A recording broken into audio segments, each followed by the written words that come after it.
The hum of the office was gone. David Calloway sat behind his polished desk, the soft glow of the desk lamp casting shadows across the room. In the quiet, he could almost hear the echoes of footsteps, the whispers of absent voices that once filled the space with energy. One by one, his employees had handed in their resignation letters. Each one a mystery, their explanations vague, their eyes unwilling to meet his. And each time, he'd watch them walk out the door, as if they'd been escaping something. His hands trembled slightly as he flipped through the stack of letters. In each, there was a common thread: discontent, disillusionment, but no clear answers. It had to be more than just bad management. There was something else, something he wasn't seeing, and he couldn't afford to ignore it. That night, after the last employee left, David made a decision. He installed hidden cameras throughout the office, hoping to uncover the truth, to understand why they were leaving. But what he didn't expect was how much the footage would reveal, not just about his company, but about himself. What he saw on those tapes would change everything. David Calloway had always believed in the power of innovation. For over a decade, he had built Calloway Innovations from the ground up, transforming it from a small startup into a thriving tech company. His early years were a blur of long hours, late nights, and relentless ambition. He had sacrificed friendships, skipped family gatherings, and lived in the shadow of his own dreams. But it had been worth it, or so he thought. At 45, David had everything he'd ever wanted: a successful business, a sleek downtown office, a team of bright young minds, and the respect of his industry peers. On the surface, it looked like the American dream realized. Yet as he stood in his expansive office overlooking the city skyline, David felt a deep, gnawing emptiness that he couldn't explain. The energy he once felt when he walked through the doors of his company had dissipated. For the past 6 months, he noticed an unsettling trend. His employees, some of his best, had been resigning at an alarming rate. And it wasn't just the high performers. Even the newest recruits, those full of excitement and potential, had started leaving. What was more troubling was the manner in which they left. Quickly, quietly, without offering a single explanation that felt real. The resignation letters came with the same polite, impersonal phrases. "Thank you for the opportunity. Moving on to pursue other interests. I wish you and the team the best." David had tried to talk to his employees, to get to the bottom of it, but no one would open up. His HR manager, Susan, a sharp, no-nonsense woman in her early 40s, was as baffled as he was. "It's not the benefits, David," she'd said after the third employee quit in a month. "Everyone gets great health coverage. The work-life balance is decent. I can't figure it out either." David's CTO, Maya, was a brilliant but introverted engineer who'd been with the company since the beginning. She hadn't left yet, but David could see the exhaustion in her eyes. She was always the first to arrive and the last to leave. But lately, she seemed distant, as though a part of her had already checked out. Then there was Ethan, the young marketing whiz who had joined the company a year ago. His creativity had helped take Calloway Innovations to new heights. But lately, David noticed the spark was gone. Ethan had taken to working from home more often, showing up to meetings late, his enthusiasm for new campaigns barely there.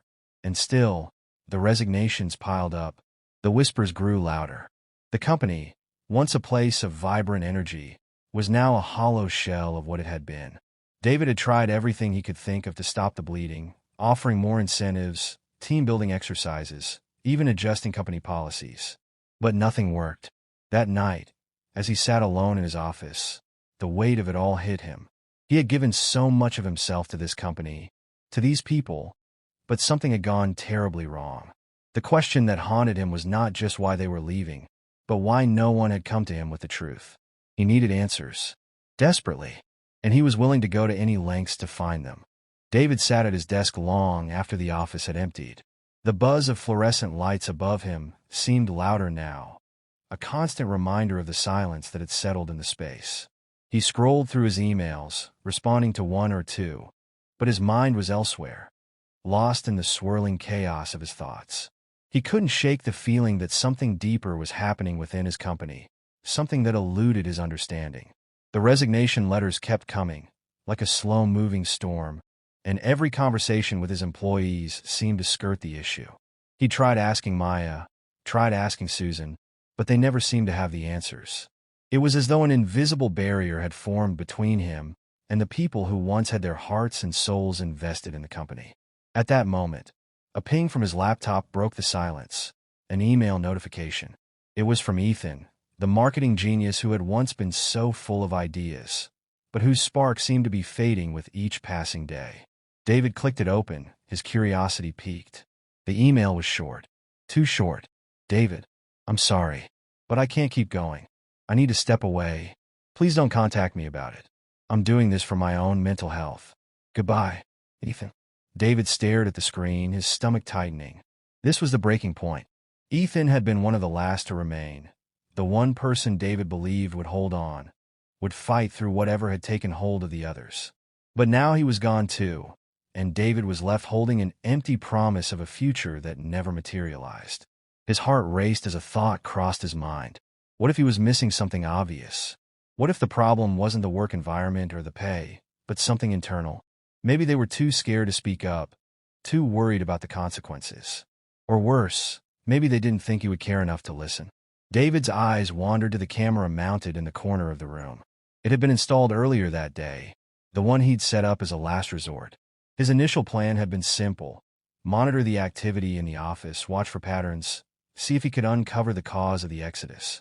But now, staring at Ethan's email, it felt like fate had delivered him the answer he needed. He couldn't keep guessing. He couldn't keep assuming. If he was going to fix this, he had to know what was really going on. The thought of spying on his employees made him uncomfortable, but the desperation in Ethan's words pushed him past that hesitation. He had to see for himself. David clicked the mouse, opening the feed from the camera he had secretly installed throughout the office. The screens lit up, showing empty desks, the faint light of the street lamps filtering through the windows. It was all so ordinary. But deep inside, he knew it wouldn't stay that way for long. As he began to watch, the first moments were uneventful. But as the hours ticked on, something began to stir beneath the surface. There on the screen, he saw Maya, sitting at her desk long after everyone else had gone. She wasn't working, wasn't writing code or planning anything. Instead, she was staring at her computer, her face a mixture of exhaustion and resignation. Then, as if she had sensed something, she reached for her phone. David's breath caught in his throat as Maya began to type a message he couldn't read, but he could see her fingers pause, as if hesitating before sending it. His mind raced. What was she thinking? For the first time in a long time, David felt a surge of panic. This wasn't just about employees leaving. It was about people he cared about, people who had become a part of his life. What was he missing? What had gone wrong? And, most terrifying of all, was it too late to fix it? David could feel the weight of the hours stretching on, his eyes glued to the camera feed. The scene on his laptop played out in real time, mundane and familiar. Maya, still at her desk, tapping on her phone. It was only a few minutes before she finally stood up, slinging her bag over her shoulder, and walked out of the office, leaving behind nothing but the faint sound of footsteps. The empty desk felt like a physical presence in the room, a testament to her departure. David sat back, rubbing his temples. He hadn't wanted it to come to this, spying, monitoring his employees like they were mere subjects of a research experiment. But now, as he watched Maya walk out, he couldn't help but feel like he had been blind to the truth for so long. She had been loyal to him, the company, and its mission. Yet here she was, another person disappearing into the night. His phone buzzed, and he glanced down, momentarily distracted. The message was from Susan, his HR manager. David, we need to talk. It's urgent. Can you meet me in my office? It was the first direct communication he'd received about the growing exodus. His gut clenched.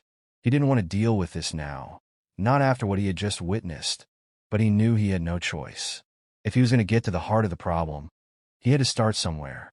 He picked up his keys and made his way down the hallway to Susan's office. Susan's office was a reflection of her no-nonsense attitude, clean, orderly, and efficient. She didn't waste time with pleasantries, and David appreciated that about her.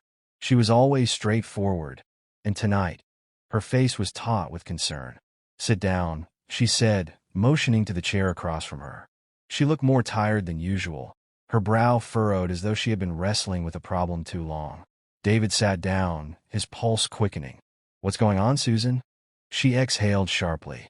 It's not just Maya, David. I've been talking to the others, the ones who've left recently, and I think we're missing something important here. It's not just the usual reasons people leave a company. It's deeper than that. David frowned. What do you mean? What are they saying? They're not saying anything. That's the problem. Susan leaned forward, her voice low but intense. They're leaving because they're unhappy, but they're not telling us why. They've all been polite, all said the right things. But behind closed doors, it's a different story. David's heart pounded in his chest. You think they're hiding something from us? I know they are, Susan replied, her tone sharp. And I think it's because they don't believe we'll listen. They don't think we care enough to hear the truth. The words stung more than David wanted to admit. He had built this company with the belief that he cared for his employees, that their voices mattered. He had always tried to create an environment where people could thrive. But now, with the weight of Susan's words hanging in the air, he began to wonder if that belief had been misplaced. I don't get it, David said, shaking his head. Why wouldn't they come to me?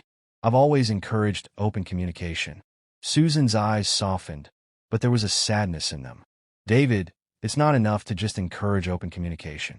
You have to prove it. You have to show them that they can trust you, that you'll listen, even when the truth isn't what you want to hear. David felt a knot tighten in his stomach. It was a sobering realization, and for the first time in a long while, he felt a pang of doubt creeping into his confidence. He had built his company from the ground up, but had he built it on the right foundation? Had he been too focused on success and growth, too absorbed in the mechanics of the business, to see the people who made it all possible? I thought I was, David murmured. But clearly, I've been blind to it all. I thought that if I gave them the freedom to work, the resources to grow, that they'd be happy. But now I see it wasn't enough. They needed something more. Susan nodded. They needed leadership, David.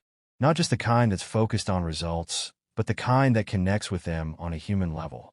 They needed to know that you see them as more than just employees. They needed to feel heard. David sat in silence, the weight of her words settling on him like a thick fog. He realized then that he had been so consumed with making Callaway Innovations a success that he had forgotten the very people who had made that success possible. He had been so focused on metrics, on growth, on the next big idea, that he had failed to nurture the most important part of his business, his team. The next day, David made a decision. He wasn't going to wait any longer for answers to fall into his lap. He had to take action, and that meant facing the people he had let down. The first step was to reach out to Maya. She had been with the company the longest, and if anyone could shed light on the deeper issues, it was her. He called her, his hands shaking slightly as he dialed her number. When she answered, there was a coolness in her voice that hadn't been there before. Maya, David began, I need to talk to you. I know things haven't been great around here lately, and I just want to understand what's going on. I don't want to assume anything, but I need to know how we got here. There was a long pause on the other end of the line. Then, finally, Maya spoke. David, I don't think you're going to like what I have to say. David braced himself, but he was ready. He had to be. I'm listening, he said softly. Maya sighed, her voice cracking with emotion. The truth is, David, we've all been feeling invisible. You've been so focused on the bottom line, on the next big project, that you stopped seeing us as people. You didn't realize how disconnected we all felt from the company, how lost we were in the shuffle of it all. David's heart sank as her words hit him, like a punch to the gut. For years, he had thought he was leading with vision, with determination. But he had been blind to the needs of the very people who had helped him build that vision. I didn't know, he whispered, the realization settling in. I didn't know I was making you feel that way. I know you didn't mean to, David, Maya replied gently. But the truth is, the more we worked, the less we felt valued. We needed guidance, support, someone who cared about us beyond the numbers. And we never felt like you saw that. David sat back in his chair, the weight of her words pressing down on him. He had built his company with the best of intentions, but now he saw that those intentions had been misplaced. He hadn't just neglected his employees' needs. He had forgotten what it meant to lead with empathy, with heart. But it wasn't too late. He knew that now. I'm sorry, Maya, David said, his voice thick with emotion. And I'm going to change that. I promise you, I'll do whatever it takes to make it right. To make sure you and everyone else here feels heard, feels valued. We're a team, and I've lost sight of that. There was a long silence before Maya spoke again. I hope you mean that, David, because I really believe in this company. I just don't know if I can keep working for someone who doesn't believe in me. David swallowed hard, his heart heavy with the weight of her words. He knew that if he didn't change, if he didn't prove to Maya and the others that he had heard them, that he understood their pain, he would lose them all. And that was something he couldn't bear. David's hands trembled as he stood at the front of the conference room. The once pristine, glass-walled space now felt suffocating. His employees filled the room, each seat occupied by a face that was either familiar or unknown, but all of them had been affected by the dissonance that had seeped into the heart of Callaway Innovations. He could feel the tension in the air, thick and palpable. His team, the people he had trusted, the ones who had made this company possible, were waiting for him to do something, anything, that could prove he understood. Maya was in the back of the room, her arms folded across her chest. Susan sat near the front, her gaze fixed on David. Everyone was waiting for him to speak. David swallowed, his mouth dry. For the first time, he was no longer the confident, assured leader of the company. Instead, he was standing in front of a group of people who had all been hurt by his blind pursuit of success, people whose trust he had shattered. He had one chance to fix it. He had one chance to make them see that he had heard them, understood them, and was willing to change. The weight of that responsibility pressed down on him like a boulder. He cleared his throat, trying to steady himself. "I know I've failed you," he began, his voice hoarse. The words were out before he could think, but they felt right. "I've failed you because I didn't listen. I didn't see you for who you are, people, not just employees. And I didn't create the environment that you needed to feel valued. For that, I am truly sorry." The room was silent, the air thick with uncertainty. Some of the faces in front of him were hard to read, others were more transparent. There were those who looked skeptical, others who seemed hopeful. But none of them spoke, none of them moved. They were waiting for more. David took a deep breath, his mind racing. He had always prided himself on his vision, on his ability to strategize and push the company forward. But now he saw the true test. His leadership wasn't measured by how well he could predict trends or outmaneuver competitors. It was measured by how well he could connect with his team, how well he could help them feel seen, heard, and understood. "I've been blind," he continued, his voice breaking. "And I didn't realize that the numbers, the spreadsheets, the targets, they don't mean anything if the people behind them are hurting. I've been so focused on results, on growth, that I neglected the most important part of this company, its people. And for that, I am sorry. But I want to change." A murmur spread through the room. A few heads nodded, but many of the faces were still skeptical.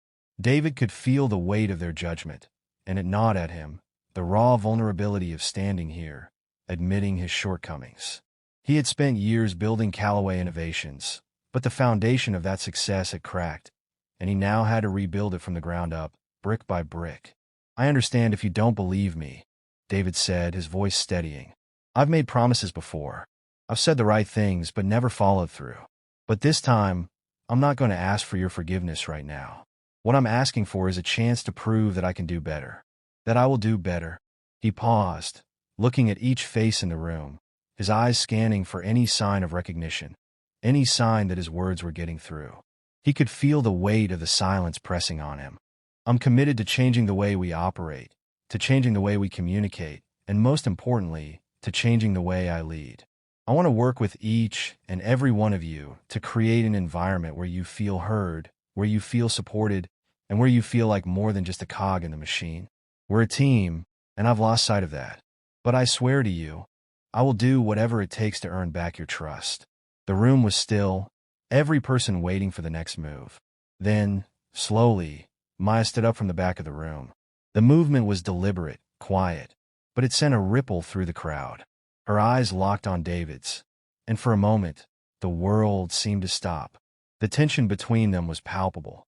She had been there since the beginning, had seen it all, had watched the company grow, and now she was watching it crumble. David met her gaze, his heart pounding in his chest. This was the moment, the challenge, the test of everything he had just said.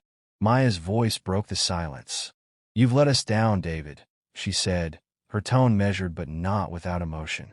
"We've all been walking on eggshells, hoping that something would change, but it didn't. I want to believe you. I really do. But actions speak louder than words. If you're truly serious about changing, if you're truly serious about making this a place we want to be, then it's going to take more than just apologies.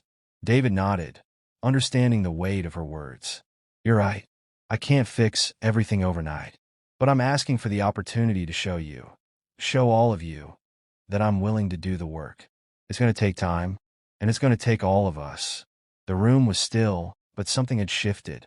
There was a crack in the armor of doubt that had surrounded David, a small glimmer of hope. People were listening. They were hearing him. Susan, sitting near the front, was the next to stand. I've been with you from the start, David. I've seen the highs and the lows. And I've seen what happens when you push too hard, too fast. But I also know what happens when we come together as a team. She paused, her eyes softening. I'm willing to give you a chance. But you've got to be ready for the hard work ahead. David's chest swelled with relief. His heart beat faster, but this time it wasn't from fear. It was from a renewed sense of purpose, of knowing that he had made the right choice. I am, he said, his voice firm. I am ready. And with that, the tension in the room seemed to break. The people who had once been ready to walk away from everything, who had thought about quitting, now seemed willing to stay. The trust wasn't all the way back, not yet. But it was a start, and for the first time in what felt like forever, David felt like he was standing on solid ground, ready to rebuild, ready to lead in a way he never had before. The road ahead was uncertain, but one thing was clear. He was no longer the same leader he had been when he walked into the room. The resolution and payoff. Weeks passed since that tense meeting, and each day felt like a test, a new opportunity to prove that his words had meant something. David had made a promise to himself, to Maya, to Susan, and to everyone in Callaway Innovations. He would show them that he could be the leader they deserved, not a leader who ignored their needs, but one who embraced their challenges, their aspirations, and their humanity. At first, it wasn't easy. Habits, once ingrained, didn't change overnight. Every decision had to be reevaluated, every conversation carefully considered. But slowly, imperceptibly at first, a shift began. David started holding regular one-on-one meetings with his employees, asking them not just about their work, but about their lives. He started listening without jumping in with solutions, without immediately trying to fix things. For the first time, David was learning how to listen, not just to what was said, but to the feelings behind the words. Maya noticed the change first. She had been skeptical, the one who had demanded proof, the one who had stood up in that meeting and challenged him. But now, as she watched David interact with the team, she saw something different in him. His eyes were open in a way they hadn't been before. The callousness that had once marked his leadership style was gone, replaced by empathy. When she passed by his office in the mornings now, she no longer saw the man hunched over a laptop, buried in numbers. She saw him engaged in deep conversation with his team, laughing, understanding. One day, during a break in a team meeting, David sat next to Maya in the lounge. She was flipping through a file, but her eyes kept darting back to him, a curious look on her face. "You're doing it, aren't you?" she asked, her voice softer than usual. David turned to her, a smile tugging at the corners of his mouth. "Doing what?" "Changing," she said simply, as if the word alone could carry all the weight of what they had been through. "You're listening. You're not just talking at people anymore. I can see it." David sat back, reflecting on her words. It had taken time. There had been moments of doubt, moments where he thought he wasn't doing enough, that maybe the cracks were too deep to fix. But he had kept at it. He had kept asking questions, kept showing up, kept trying to be the person he had promised to be. "Thank you," he said, his voice thick with emotion, "for challenging me. I don't think I would have seen it otherwise." Maya gave him a small, approving nod, but she didn't say anything more. She didn't need to. The weeks that followed were filled with hard work. The company's atmosphere slowly began to shift. Team members started collaborating more, feeling more open to sharing ideas, even the most vulnerable ones. The culture that had once been driven by fear and competition began to thrive on mutual respect and support. There were still challenges to overcome. David didn't expect the change to be perfect. But with each step, they were getting closer to the company he had once dreamed of, a place where people didn't just work for a paycheck but felt inspired, valued, and seen. Susan, too, had begun to notice the difference. She approached David one afternoon, a look of approval on her face. "It's working," she said, her tone light but sincere. "I see it in the people. The way they talk to each other, the way they interact with you. It's different. It's better." David smiled, but he couldn't shake the feeling of being on the precipice of something much bigger than just a company transformation. This wasn't just about metrics or profits anymore. This was about rebuilding the trust that had been broken, not just with his employees, but with himself. He had been so consumed by success, by the need to build an empire, that he had lost sight of what really mattered. Now, he could see it all clearly. A month after that fateful meeting, as the team gathered for their weekly check-in, something remarkable happened. David stood at the front, as he always did, ready to present the numbers and updates. But this time, there was a shift in the air, an energy he hadn't felt before. The people around him didn't look tired or disillusioned. They looked engaged, motivated, ready to take on whatever came next. They had stopped seeing him as a boss who dictated orders and had started seeing him as someone they could trust. Maya was the first to speak. She stood up, her voice steady, but her eyes shining with something more, something that came from months of growth, of effort. "We've had some incredible milestones this quarter, not just in revenue, but in the way we work together. And a lot of that has to do with the way we've all supported each other, and the way David stepped up to lead." David looked at Maya, his heart swelling with pride. Her words were a recognition not just of his work, but of the collective effort they had all put into transforming the company. The room was full of smiles, and as his gaze swept across the faces of his team, he realized that they had all changed. They weren't just following him. They were part of something greater, something they had built together. Later that evening, David sat alone in his office, staring out the window at the city lights below. He thought about the journey that had brought him here, how he had once been a leader who saw people as tools, as stepping stones on his path to success. How he had believed that power came from controlling every detail, every move. But now, he understood what true leadership was. It wasn't about having all the answers or being the loudest voice in the room. It was about trusting others, supporting them, and allowing them to grow alongside you. He smiled to himself, a quiet, content smile, knowing that the road ahead wasn't without challenges, but he was no longer afraid of them. This was just the beginning. As the night deepened, a familiar weight lifted from his chest. David Calloway had learned the most important lesson of all. The greatest strength of any company wasn't in its numbers or its products. It was in its people. And as long as he kept that at the forefront, there was nothing they couldn't accomplish. Moral takeaway: true leadership isn't about power or control. It's about the ability to listen, to see the humanity in those around you, and to build something together. The most successful leaders are the ones who empower others, who build trust through vulnerability, and who understand that the strength of a company lies in the growth and well-being of its people. Transformation is possible, but it requires humility, effort, and a willingness to change. A year later, Callaway Innovations had become a beacon of change in the corporate world. David stood on stage at an industry conference, looking out at a room full of executives and entrepreneurs. His company had not only survived the challenges of the past year, but had thrived.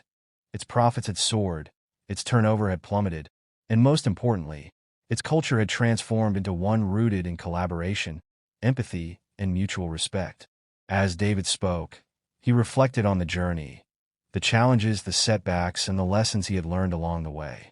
But there was no bitterness in his thoughts, only gratitude. Gratitude for Maya, for Susan, for the employees who had given him a second chance and helped him become the leader they deserved.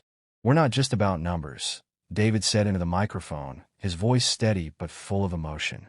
"We're about people, because when you take care of your people, they'll take care of your business. And that's how you build something lasting." The applause was overwhelming, but David felt something deeper, a sense of fulfillment that no number on a balance sheet could ever measure. As the conference ended, he walked back to his team, smiling at the faces he had come to know so well. They were no longer just employees. They were family. And in that moment, David knew that the true success of Callaway Innovations wasn't in its financial milestones, but in the hearts and minds of the people who had made it all possible. The journey wasn't over. It had only just begun.